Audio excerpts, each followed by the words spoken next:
Hello and welcome to this video tutorial. This is Mark Labar at BlenderPassion.com, and I will be showing you how to create this modern desk.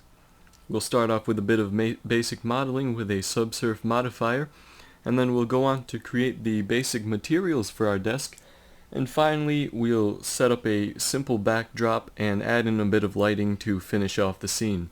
Well, let's get started. So I'm just going to quickly turn on screencast keys and start display.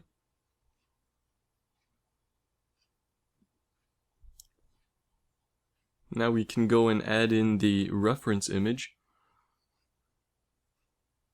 You can just download this image directly off of BlenderPassion.com.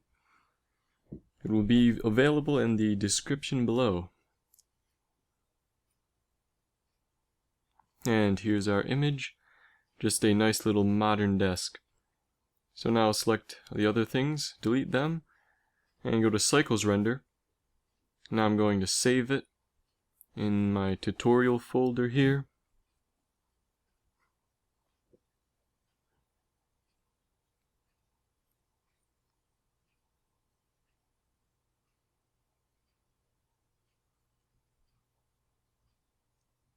We can tab into edit mode, and we're going to move this cube over a bit on the x-axis.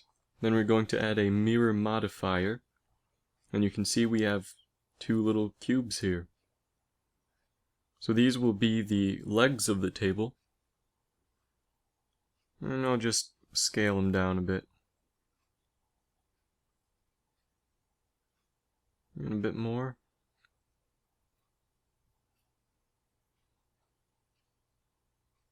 Well, that's looking kinda decent.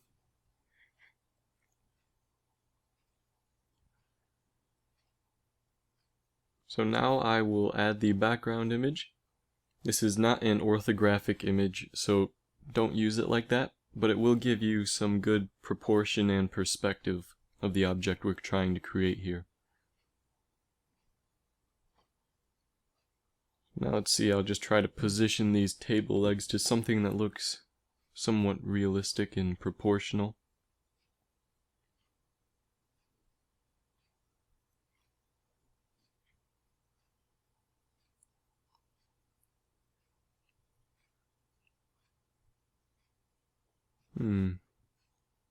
That looks pretty decent. So now I'll just put this right up on the grid floor here.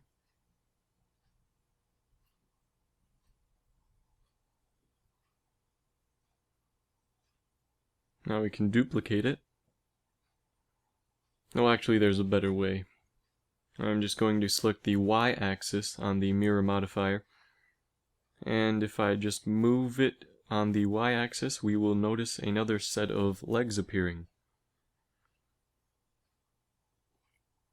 I'll add a cube, and this will be for the support beams that go across the table legs.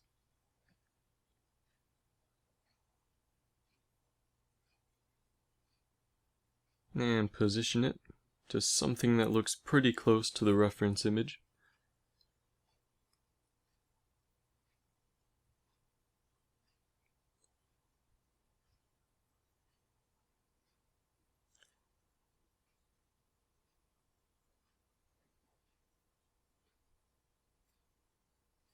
And move that in, and we're going to embed this face into the table leg so we don't see it anymore. Now if we take this face, turn on clipping, and then we can move that over. And then you'll see it just connects right there. Very efficient since we only have one table leg to work with. Then if we duplicate that, just position it.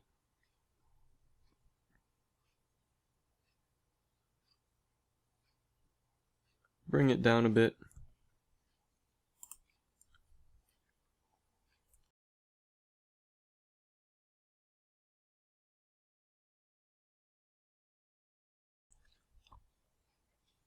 So now I will select that and Shift D, move it up a bit.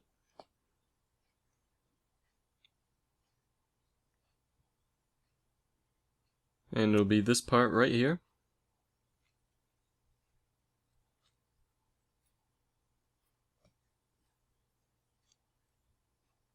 And we're just going to scale it around a bit just to make sure it looks good.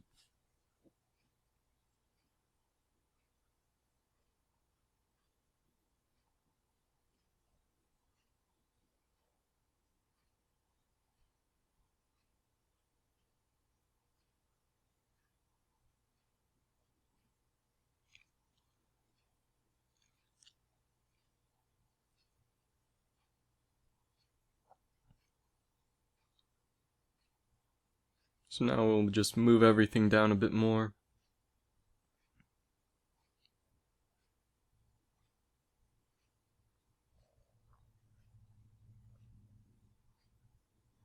Now I can add in a loop cut here, move it up to the top here, and make a sort of cube at the top. And then we're going to select this face and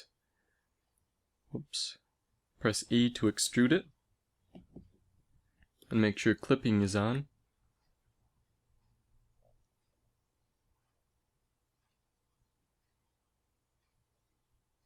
And we're going to make that piece now.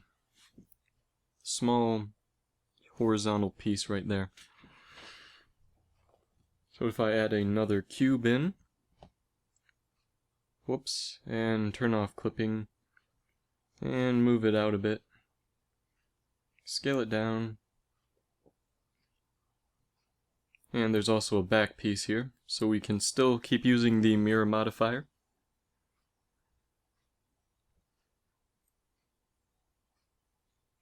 And we probably want it about as large as our piece down here.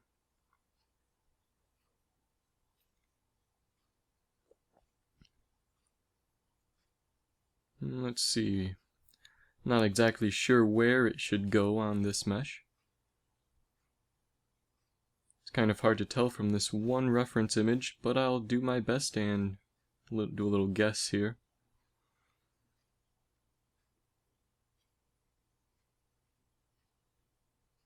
So somewhere around there looks pretty good.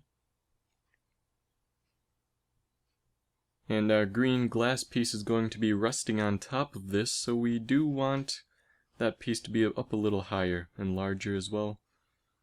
And to make things look even, we're going to move these faces out.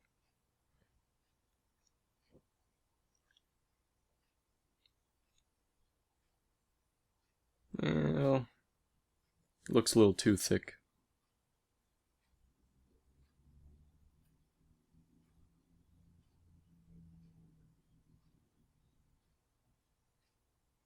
So now if we select that, and move everything over a bit, just to get something that looks nice. So if we'll select our cube here, and scale it down a bit more, move it over,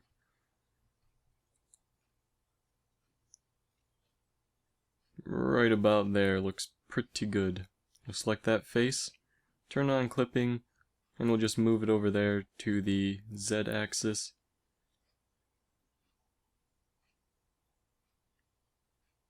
And move it over a bit.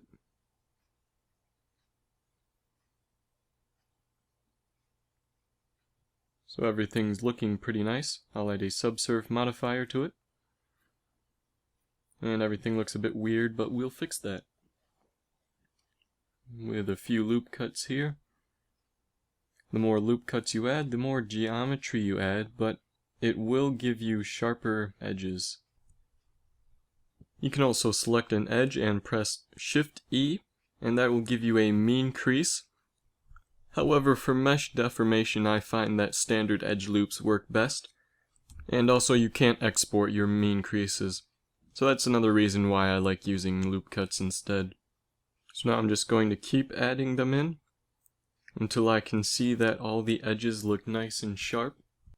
And it looks like this needs another edge loop. Well, right here looks good. And you see we have this rounded off corner here. I'll just fix that.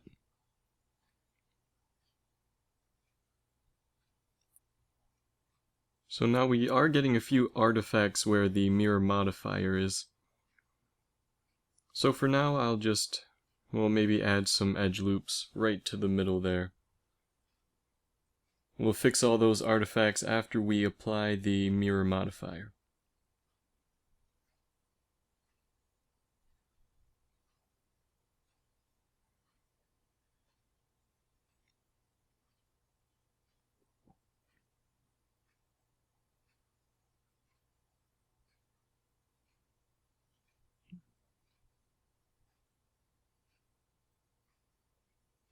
So now we'll go on to the next support beam.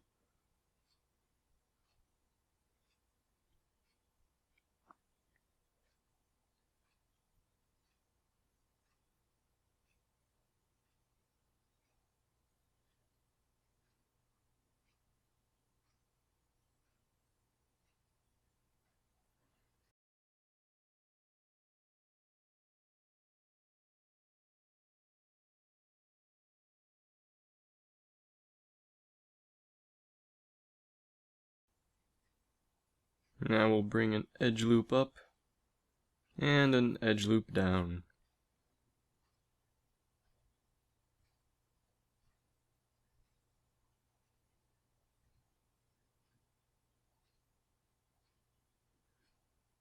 Now the final support beam. Lots of tedious work, but it is well worth it. Using subsurf modifiers gives us all that extra geometry and just gives us a nice smooth bevel on the edges.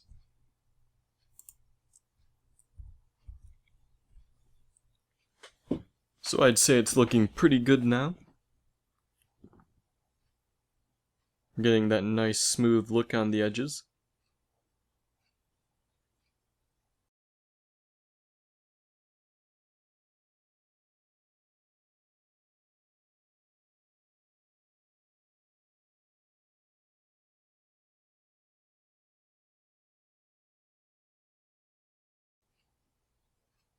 Now we're going to work on this glass object here on the top.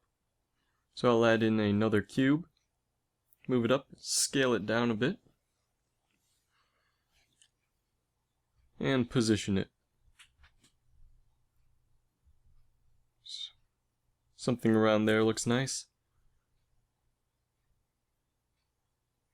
Now if we go into vertex mode, scale it up on the Y, and scale it up on the X-axis.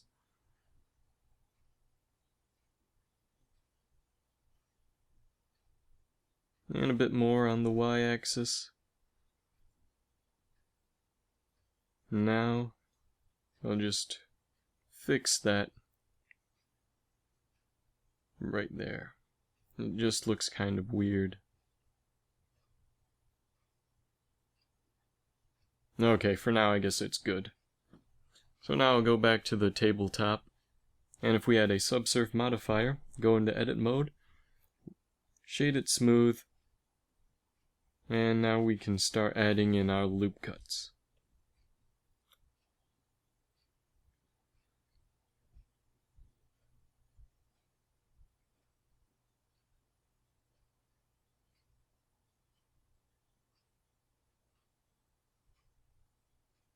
And a few more on the side. Actually, I don't want them that close to the edge. I'll move them back a bit so we get a smoother look.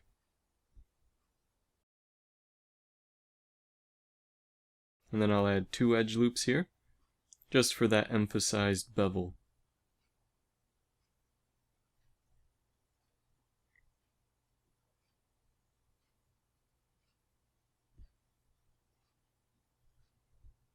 Now scale it up a bit. And it's looking pretty good so far.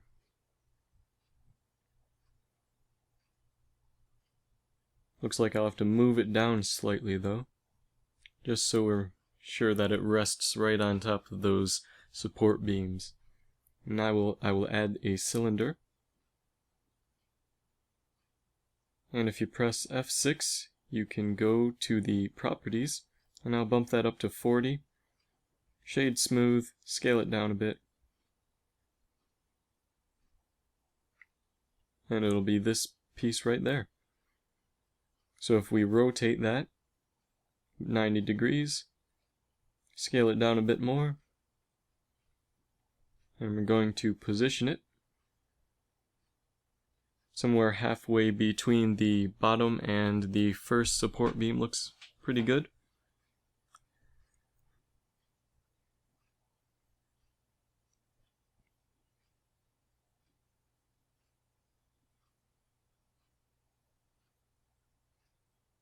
Now if we go into edit mode, scale it out on the X,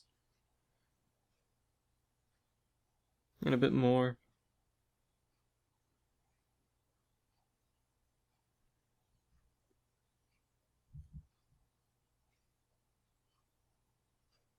So now we're going to do these odd cross pieces here.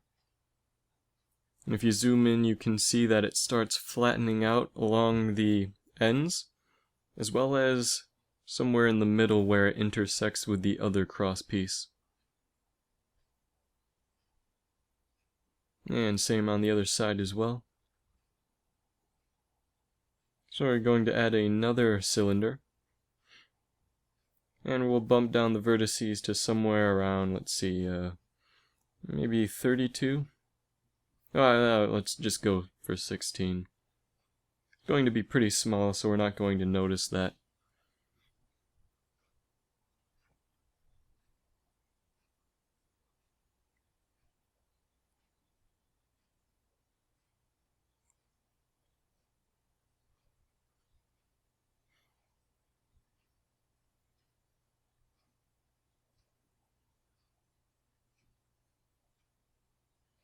Now we're going to select the top face here. Press the period key on the numpad to zoom in. And we'll scale it all down on the y-axis. So if we select that, we can then extrude it up a bit. And then we'll scale that down more on the y-axis. A bit more. And we can extrude that again. And we'll scale that up on the x-axis. And keep extruding until we have a nice fine end.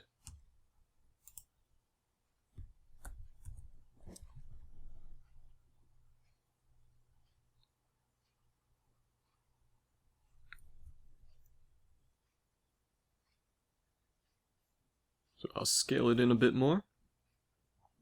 Or maybe not. I'll deselect the end part. And I'll scale this part in.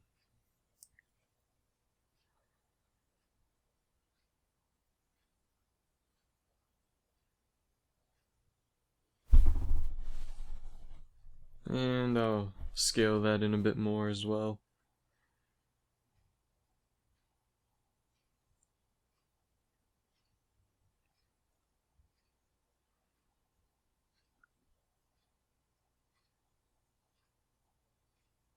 So now we can take the whole thing and rotate it. And start to position it. And if we press Alt space, we'll change the orientation to normal. And it seems our normal is off a bit, and that's because we rotated it in edit mode. So I'll just undo that. Go into object mode and rotate it now. Move it over a bit. Let's see. Something like that should be good.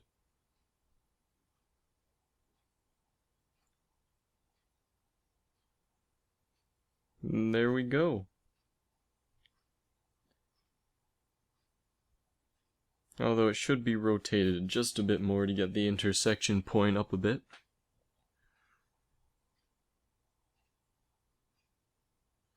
Somewhere around, well, maybe a bit more rotation.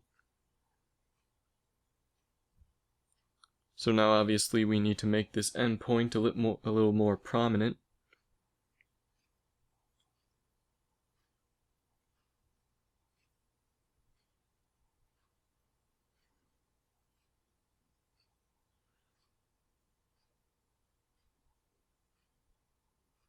And with a bit of manual work, we'll be able to make this work.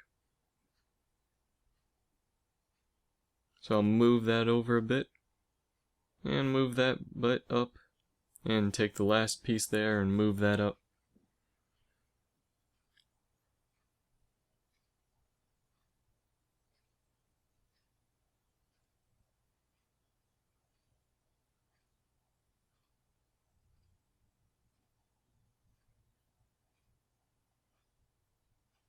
And that should give us a good result.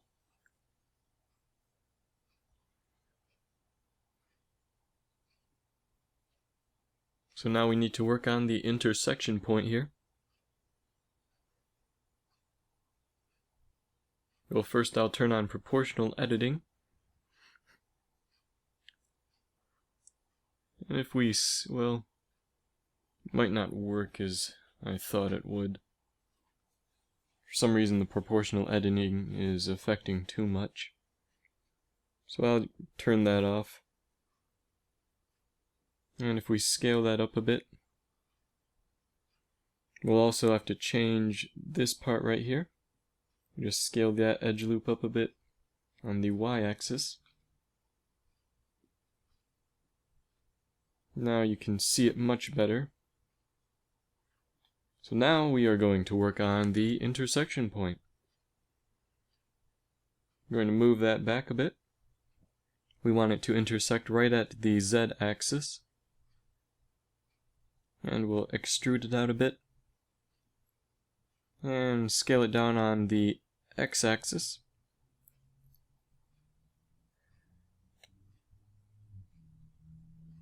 And up on the y, extrude that part out.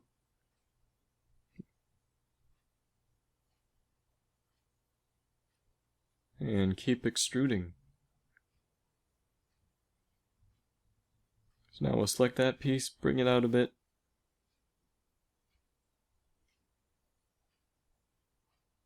Now we'll select the end piece here. We're going to extrude that out.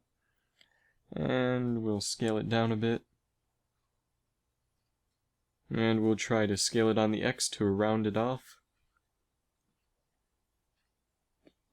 And make sure you only scale on the normal axis, not the global axis.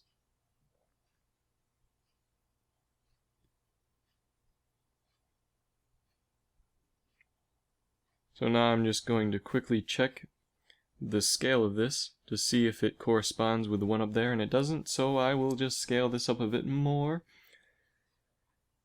Select that, scale that up, or I don't know, I'll just leave it like that. We can select that part, round it off a bit more, and we will extrude it down all the way to about around here, I suppose. We'll extrude that, and we'll scale it down on the x-axis.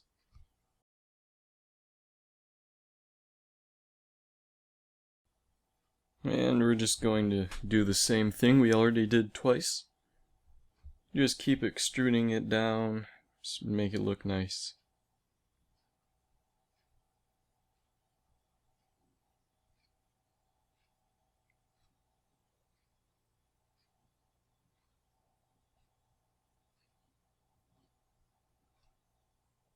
So we'll select the whole end here, and we'll just move it down.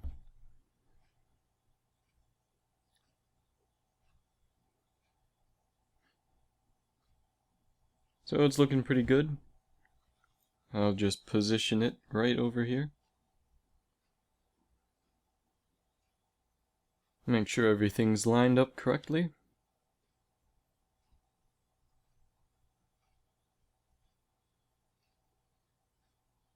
Now I am just going to select the end edge loop here, and maybe the second one. I'm going to turn on proportional editing, and zoom in on this, go back to global, and we're just going to move that down, just to give it a nice curve right there.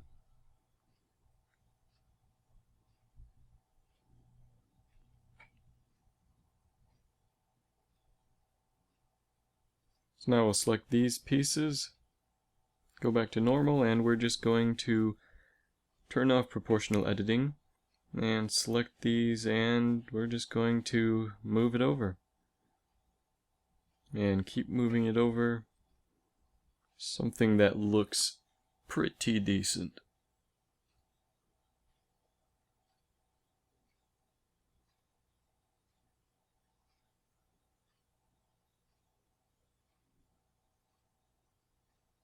So now we will select those, cursor to selected, and then origin to 3D cursor.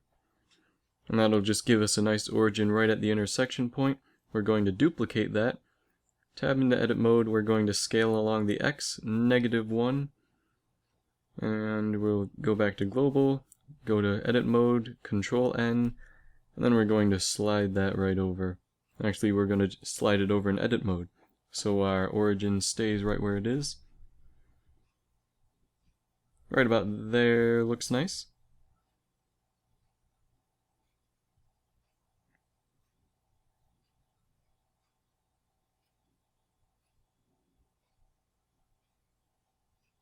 So now we can select our middle piece here, and Control Numpad Plus will select the near edge loops, and we'll move it along the Y a bit, and do the same to the other cross piece. And you'll see we get a nice solid intersection right here.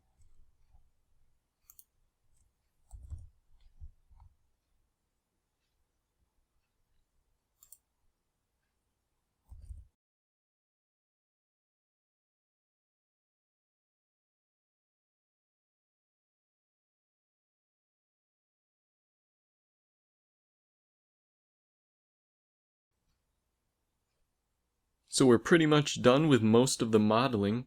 There's just a few more things we need to add. We're going to go to the Preferences and the Add-ons tab.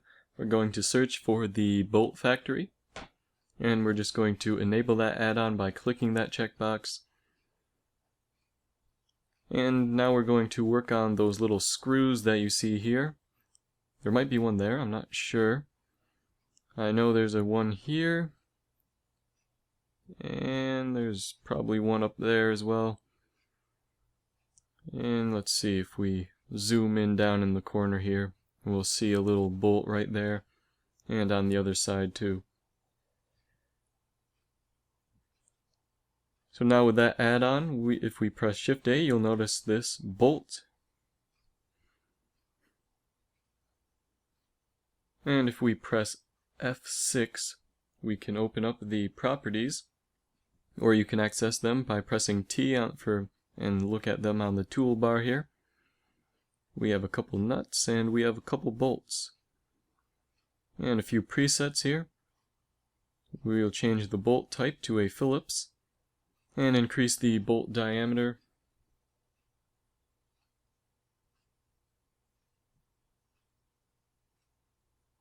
And let's see. There's a cap, a dome. I'm just trying to find if anything looks nice. But it looks like I'll go back to the hex. So we'll scale that down a bit. And we'll rotate it down on the x-axis.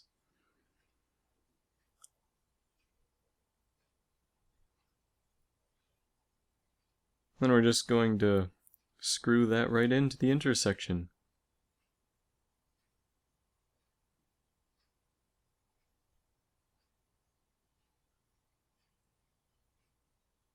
So now we're going to add another bolt.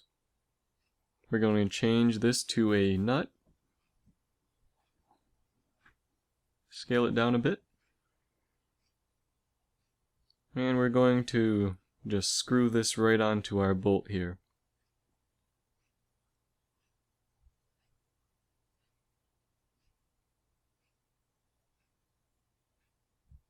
Move it up a bit.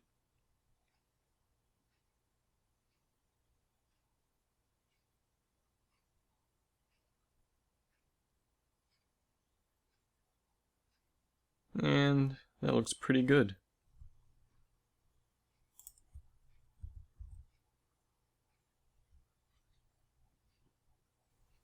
So I'm just going to select it, and then duplicate it, move it over a bit on the x-axis, and whoops. I did cut out part of the video because I did make a slight mistake, so just so you don't have to go through all that trouble, I increased the size of the bolt here, and now I'm just going to, well, insert them into the table now.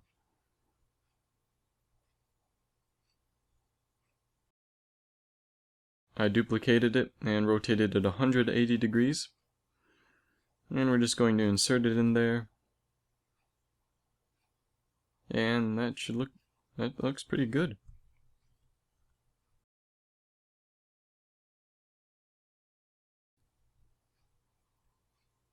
So you can see that we still have these artifacts right where the original mesh meets the mirrored mesh. So you should save a new file before you apply any modifiers, which is exactly what we're going to do. So I'll just save it right here, and that should do it. So now we're going to apply our mirror modifier, and we can just go in and optimize the mesh. So it seems we can't select the entire loop cut here for some reason. Let's see if I can delete the edge loop. I guess not. We're getting some weird topology here.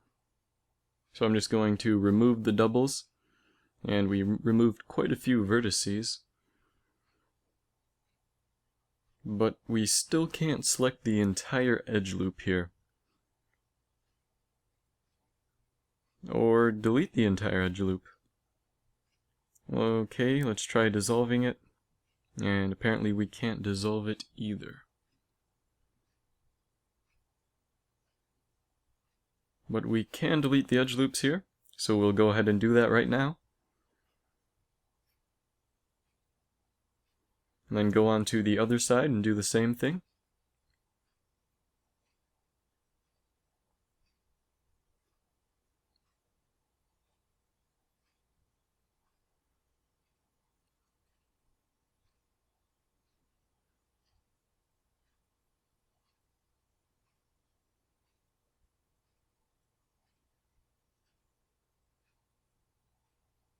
Ah, I see the problem now. We have a face inside of a couple faces. So we'll delete that face, select it, and delete the vertices there. Now we can select the edge loop and we can delete it. And we'll do the same for the rest. Delete that face there. Oops, delete the face. And now we'll go to face select mode and delete the rest.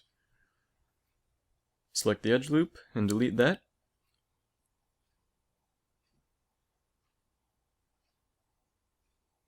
There might have been an easier way to do this, or a way to avoid this problem. However, it's not a bad thing to get into a bit of tedious work.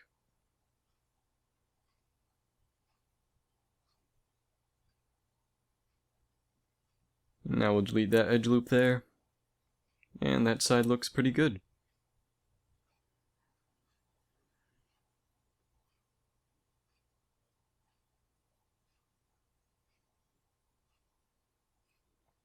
Now we'll delete those vertices, and then the edge loop.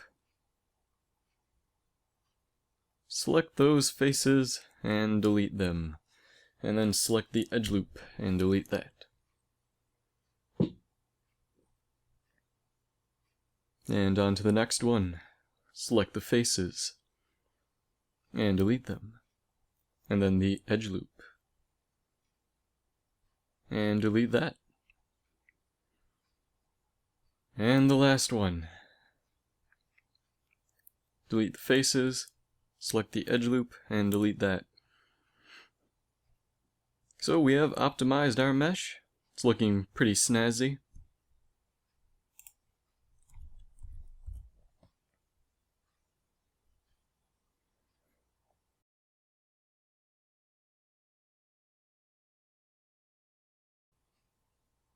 Okay, now the reason why I didn't put any bolts in these areas is because, well, no one sees them, and we already have a very high poly count. If I tab in here, you can see the poly count right up there. These bolts are using up quite a bit of our poly count. So I'll select that. We're going to start with the materials now. I'll name this metal. And now if I select everything and deselect the glass, make sure everything is selected, we can hit Ctrl L and select materials, and that will just link them all to the active object. So now I'll just change the viewport color to make sure that we do have all of the metal objects linked together. I'll change that back to white. Select the glass, add a new material, call it glass, and we'll bring up the node editor here. Now we're just going to add a glass shader and hook it up. We'll give it a nice green color.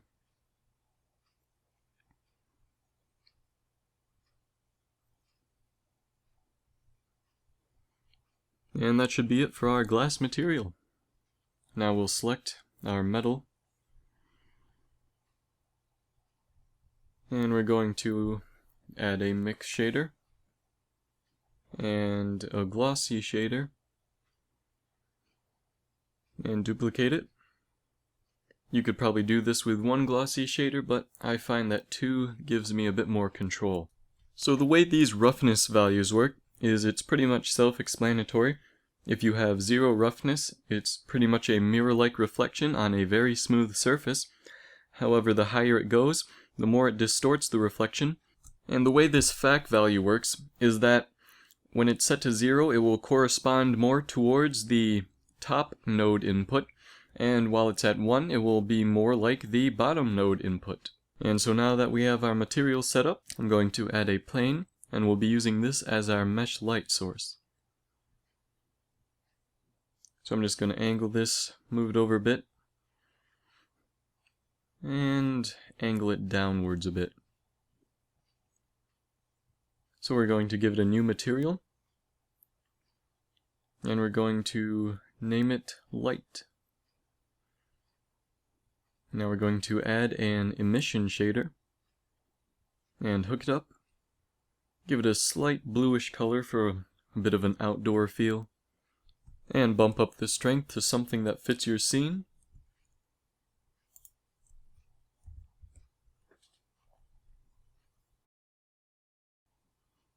So now I'll add another plane, and this will be used as our backdrop.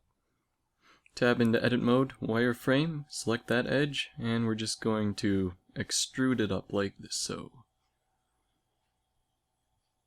Just to give us a very slight gradient effect.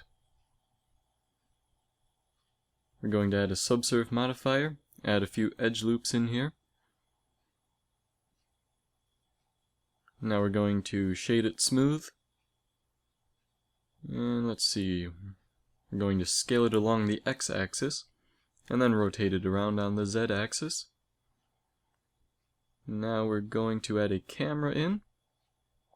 We're going to position our viewport. Well, actually first, we're going to set this to wire, so we don't see our mesh light in the way. And if we hit Ctrl Alt Numpad 0, we will position our camera to our viewport.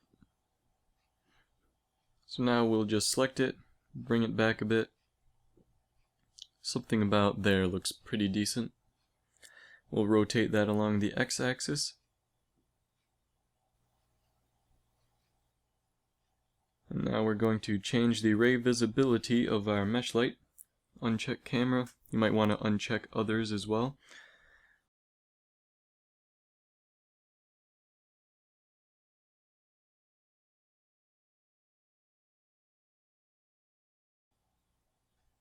Going to go to the world settings. We're going to change the color to environment texture, and we're going to open up an HDR map. You can just download some of these for free right off of Google. I think I'll leave the strength to 1 and give that a quick render. So now it looks quite nice actually.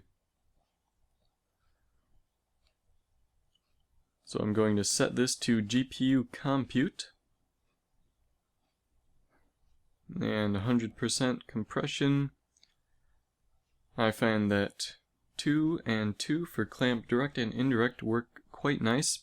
However, the more you clamp down on these fireflies, the less noise you will get, but it will be less accurate as well. But I'm just going to go for a really quick render here.